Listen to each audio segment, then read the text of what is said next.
The synthesized portion of our presentation includes current research and evidence on our topic of nurse staffing and patient outcomes. The risks of our project would be potentially less overtime available for current staff members. Benefits of our project, which would seem to outweigh the risks, include more positive patient outcomes, the ability for nurses to complete their tasks more effectively, and an increase in patient satisfaction.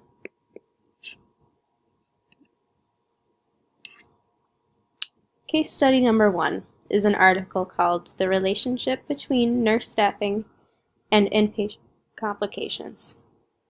It's a quantitative study that looks further into whether there is a correlation existing between staffing and negative patient outcomes. Findings of this study was that there was a correlation between nurses with a high nurse-to-patient ratio and patients getting surgical wound infections, or UTIs. Study strengths. The study was comprehensive and analyzed over 256,000 hospitalizations. Research was from medical surgical units, our area of study. Study weaknesses. This study was done in Australia, which may have different health systems. Researchers disclosed that staffing numbers may not be completely accurate if a nurse floated to the unit. Further areas to examine would be research should be done in the United States or regional healthcare facilities to come to a more accurate conclusion of our area or state. This study doesn't take things into account, such as work environment, RN satisfaction, or facilities' commitment to patient safety. Case study number 2, Nurse Staffing and Patient Outcomes, a longitudinal study on trend and seasonality. It's a quantitative study about the effect of nurse staffing versus patient outcomes. Findings of the study.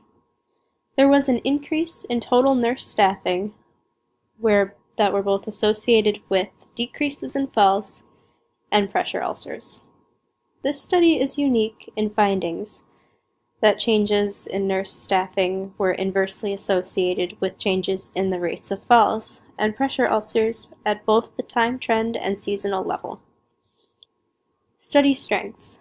In total, there were over 13,000 units from more than 1,600 hospitals that met this inclusion criteria for patients and falls, and about 12,435 units from about 1,500 hospitals that met the inclusion criteria for pressure ulcers.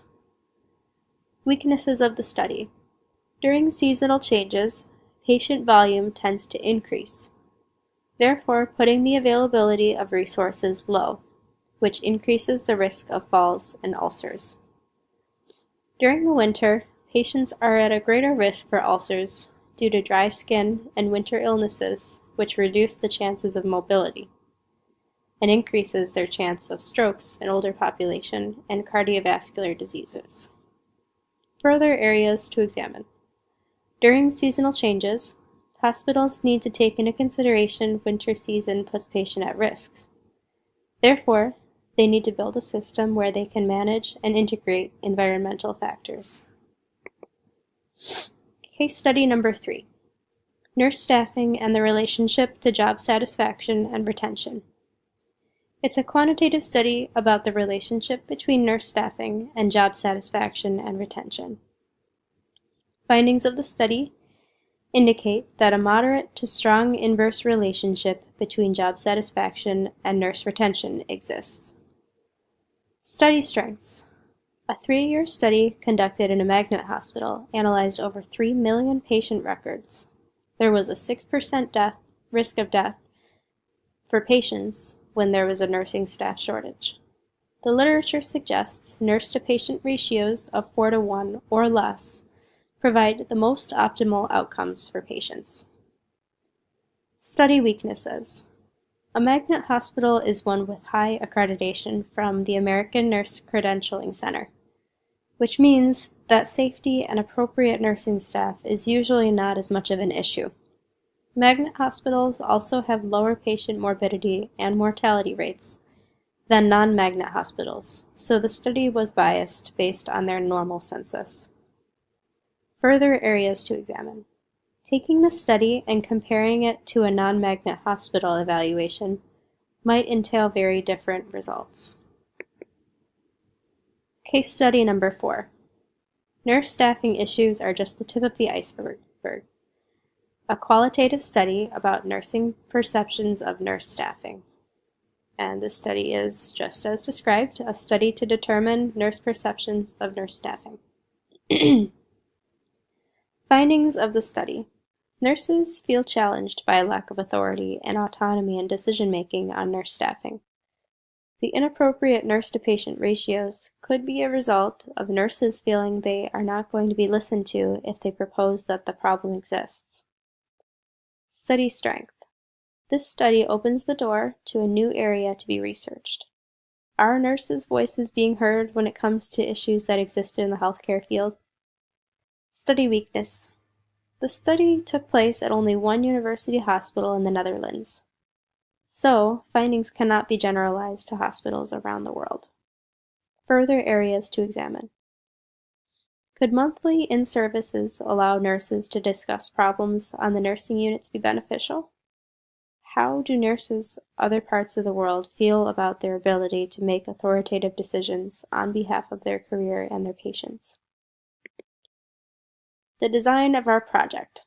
The plan is to change the patient load for a medical surgical nurse with an IV of staff levels. The change can be implemented by monitoring the number of patients on a floor and providing the appropriate amount of nurses needed according to the 1:4 ratio. Research design would be quantitative correlational research study, and modifications include the amount of nurses on the floor needed for the census of the patients, including the possibility of any open beds being filled. Implementing and evaluating our proposed changes. The setting would be a medical surgical unit at a hospital. Stakeholders would be nurses and patients. And the project would be implemented by utilizing a float pool and increasing hiring efforts to obtain the optimal amount of nurses. Progress of change would be determined by researching and documenting patient outcomes for a 6-month period. We would collect monthly record for a number of falls or hospital-acquired pressure ulcers in the units. And we would provide surveys to patients upon discharge of their experience, as well as a follow-up survey after discharge. Integrating and maintaining our proposed ideas. To integrate, we would provide potential new hires with information regarding their workload on a given day at work, explaining that they would not be required to work with more than 4 patients at one time. Holding in-services for the existing nurses to inform them of the change in staff of the patient ratio would be necessary to integrate the changes in existing hospitals and other healthcare facilities. Project implemented into standard of care with recruitment fairs, ongoing training, and putting the word out about the float pool and its associated incentives. To maintain our proposed idea, the process of change would be monitored by continued tracking of negative patient outcomes such as wound infections, pressure ulcers, and urinary tract infections, as well as the staffing ratios. Surveys would be continued to be provided to patients during their stay, at discharge, and 6 months following discharge.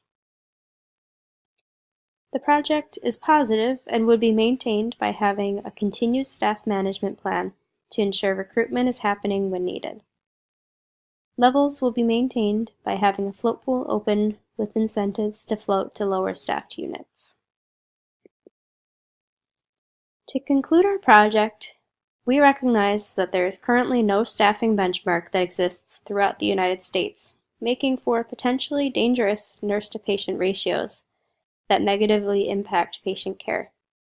Implementing a nurse-to-patient ratio of 1:4 has the potential to decrease ailments such as pressure ulcers, wound infections, and urinary tract infections, and could help to build better nurse-to-patient ratios and improve staff retention in healthcare facilities.